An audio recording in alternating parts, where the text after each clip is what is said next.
Marcus, पृथ्वी से अलग एक ऐसी खूबसूरत दुनिया जहां के लोगों के पास जादू तो नहीं, लेकिन उससे भी बढ़कर शक्तियों का खजाना था, जिसके जरिए यहां हर कोई मार्कस पर अपनी हुकूमत चाहता था।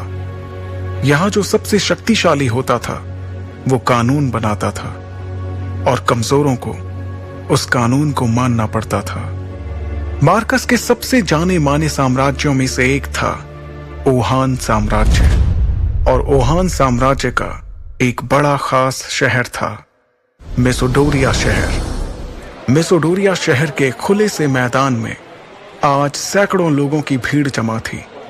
ये सभी शक्ति स्तंभ के जरिए अपनी अपनी शक्तियों के सितारों को परखना चाहते थे। इस स्तंभ पर 9 सितारे थे, जिन्हें पाकर ही आप शक्तियों के अगले रैंक पर जा सकते थे। ध्रुव 3 साल पहले शक्ति स्तंभ पर 9वें सितारे को पा चुका था, लेकिन अचानक उसकी शक्तियां तीसरे सितारे पर आकर रुक गईं, और तभी से ध्रुव वापस से 9वें सितारे को पाने के लिए मेहनत कर रहा था। अपनी इसी शक्ति के सितारे को परखने के लिए ध्रुव सैकड़ों लोगों की भीड़ में खड़े होकर अपनी बारी का इंतजार कर रहा था। अपने दोनों हाथों की मुट्ठी को बंद कर ध्रुव ने खुद को भरोसा दिलाते हुए कहा, इस साल मैंने जी तोड़ मेहनत की है। इस बार मेरी शक्तियां जरूर 9वें सितारे तक फिर से पहुंचेंगी, जरूर पहुंचेंगी। आज मैं शून्य रैंक से आगे बढ़कर एकलव्य बन के रहूंगा। तभी एक घोषणा सभी के कानों में गूंजी, और अब अपनी शक्तियों को परखने वाले अगले शख्स का नाम है ध्रुव।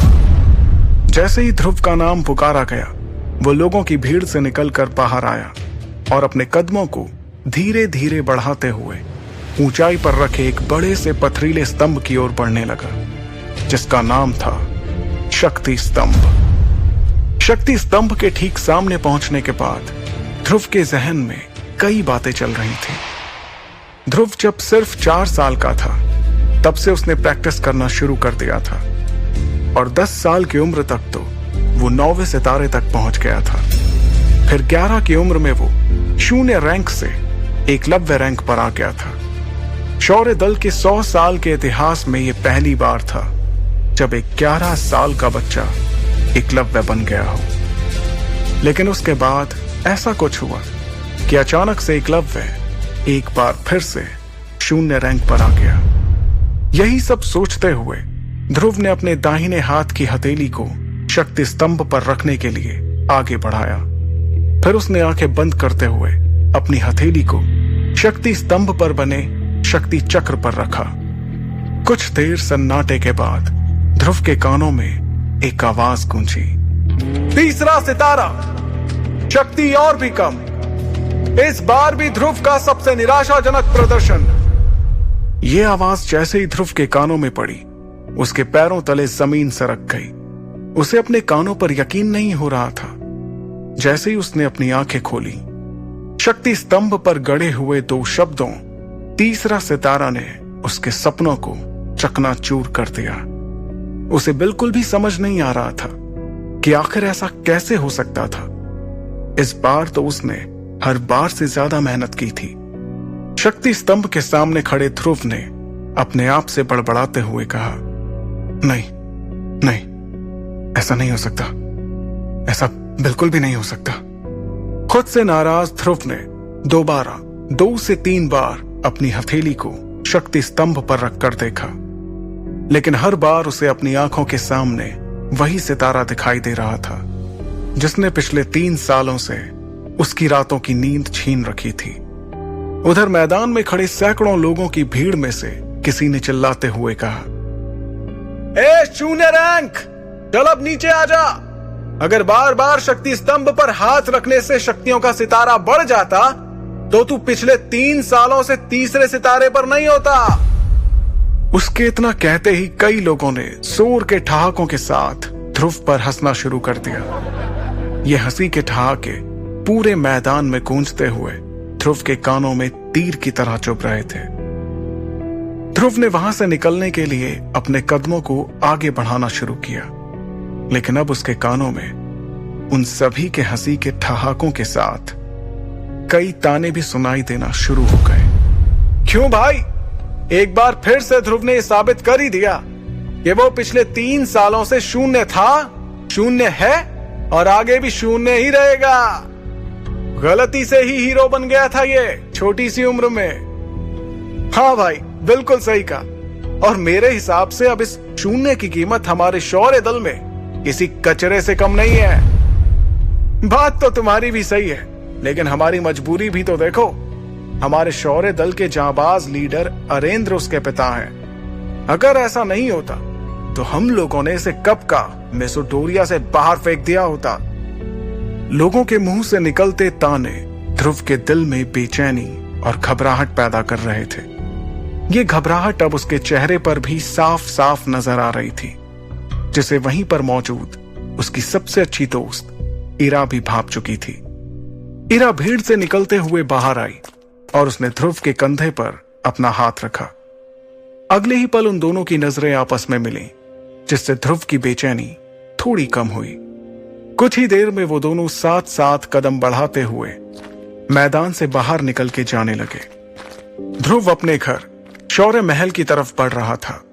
तभी इरा ने उदास दिख रहे ध्रुव का हौसला बढ़ाते हुए कहा, ध्रुव, तुम्हें उन लोगों की बातों से परेशान नहीं होना चाहिए।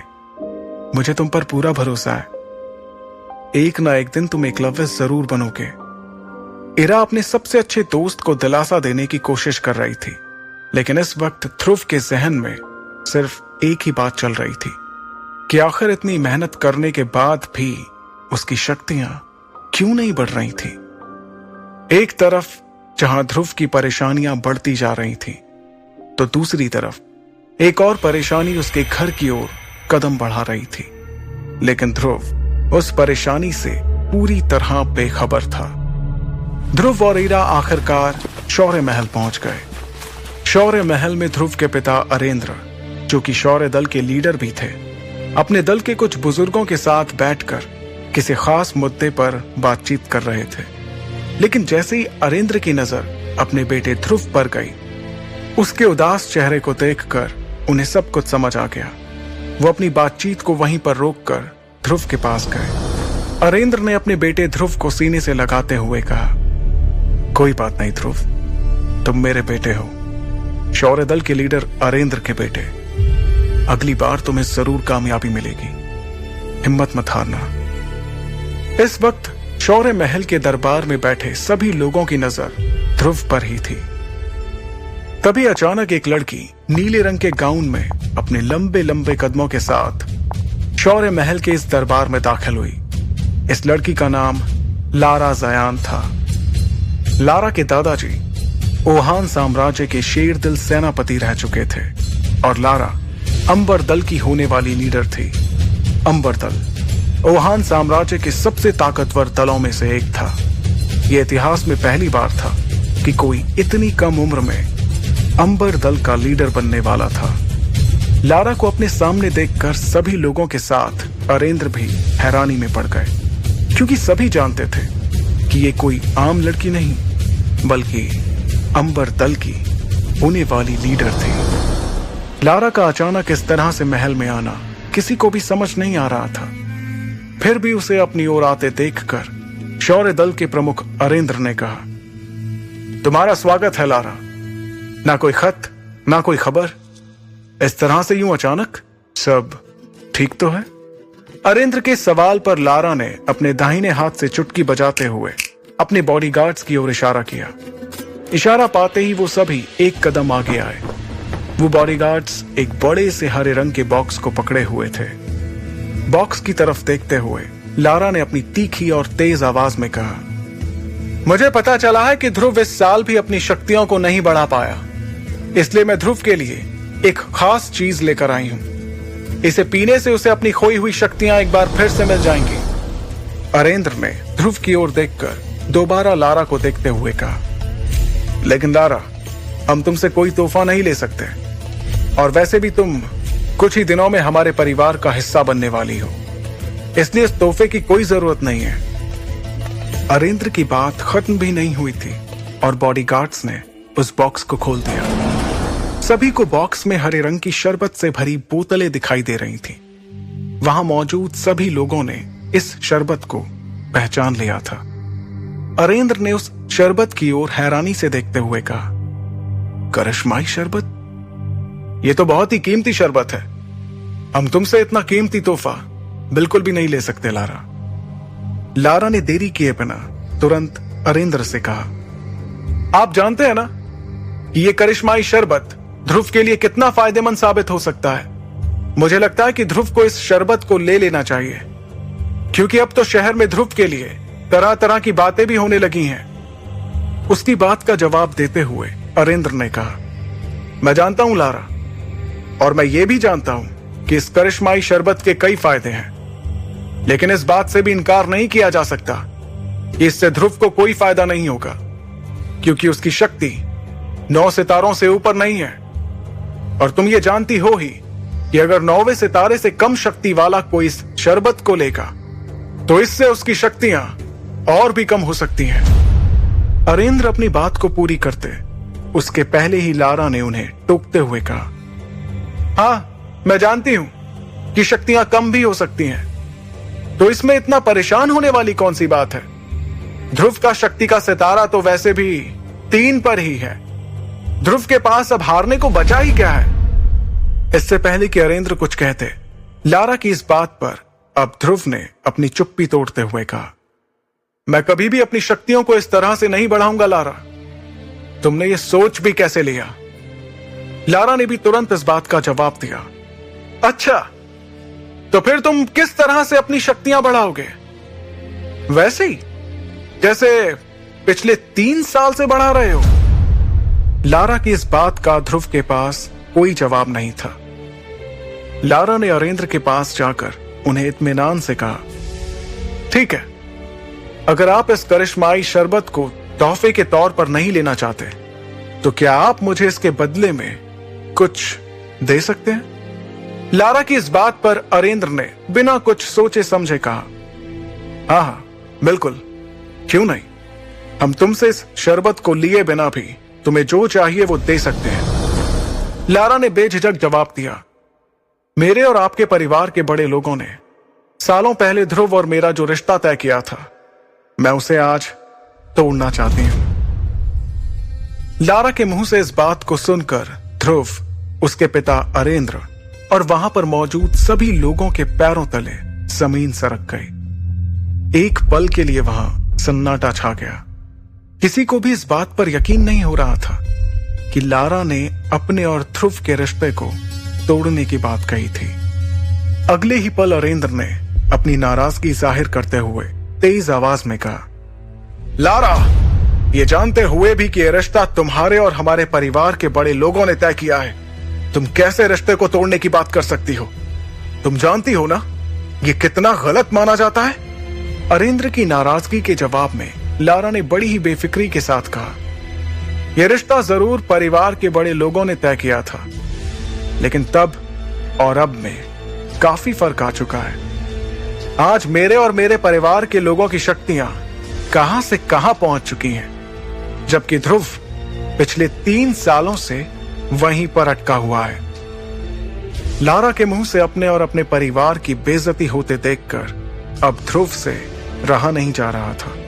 उसे लारा पर बहुत गुस्सा आ रहा था। तभी लारा ने अपनी बात को आगे बढ़ाते हुए कहा, और वैसे भी सभी जानते हैं कि मैं इस वक्त अंबर दल की लीडर बनने वाली हूं, और इसके लिए यह बहुत जरूरी है कि मेरा किसी कमजोर के साथ कोई संबंध ना हो। इसलिए बेहतर यही होगा कि यह रिश्ता आगे बढ़ने से पहले यहीं पर टूट जाए। अंबर दल की लीडर बनने वाली बात पर गौर करते हुए अरेंद्र ने उससे कहा, तो यह है असली बात, बाकी सब तो तुम्हारे लिए एक बहाना था, सिर्फ एक बहाना। तुम्हें परिवार की कोई फिक्र नहीं है। तुम्हारे सिर पर तो सिर्फ सबसे शक्तिशाली बनने का जुनून सवार है, और इसलिए तुम इस रिश्ते को तोड़ना चाहती हो।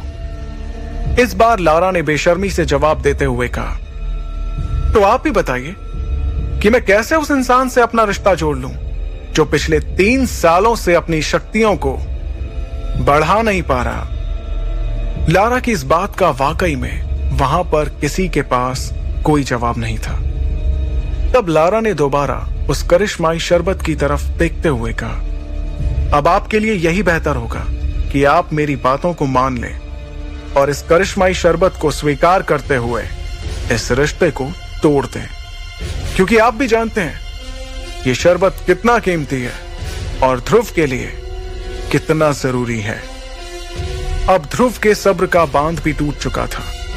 वो लारा के ठीक सामने आकर खड़ा हो गया और उसकी आंखों में आंखें डालते हुए बोला, ठीक है, तुम्हें इस रिश्ते को तोड़ना है तो ये टूटेगा, जरूर टूटेगा।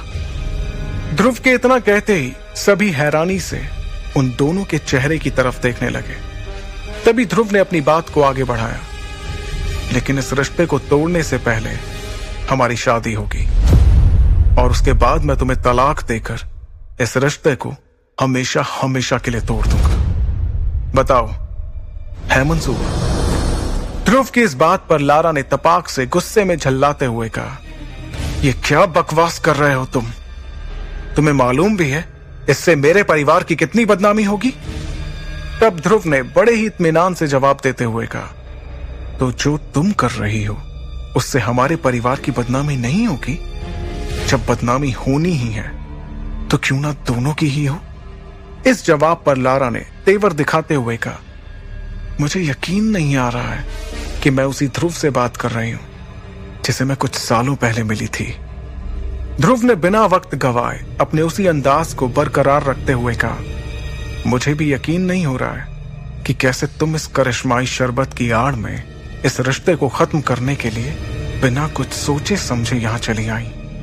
इतनी बातें करते हुए ध्रुव और लारा दोनों के चेहरे एक दूसरे के बहुत ही नजदीक आ गए थे। उन दोनों की आंखें एक दूसरे को घूरे जा रही थीं। माहौल गर्माता हुआ देखकर लारा के बॉडीगार्ड्स अपनी जगह से आगे बढ़े, लेकिन अगले ही पल लारा का एक इशारा मिलते ही उन सभी ने अपने आप को रोक लिया। फिर लारा ने अपनी बात को आगे बढ़ाते हुए कहा, मेरे पास एक तरीका है जिससे हम इस रिश्ते का फैसला कर सकते हैं। ध्रुव ने उससे पूछा, और वो क्या है? लारा ने कहा, 3 साल बाद हम दोनों के बीच एक मुकाबला होगा। अगर उस मुकाबले में मैं जीत गई तो तुम्हें इस रिश्ते को तोड़ना होगा, और अगर तुम जीत जाते हो तो वही होगा जो तुम चाहोगे। लारा की ये शर्त सुनते ही शौर्य महल में एक सन्नाटा छा गया था। अब सभी की नजरें ध्रुव के जवाब का इंतजार कर रही थी। क्या ध्रुव अपनी मंगेतर लारा की शर्त मानेगा? आखिर क्या वजह है जो ध्रुव की शक्तियां पिछले 3 सालों से आगे नहीं बढ़ पा रही थी? कैसे लड़ेगा ध्रुव अपने से शक्तिशाली लारा से? आगे की कहानी जानने के लिए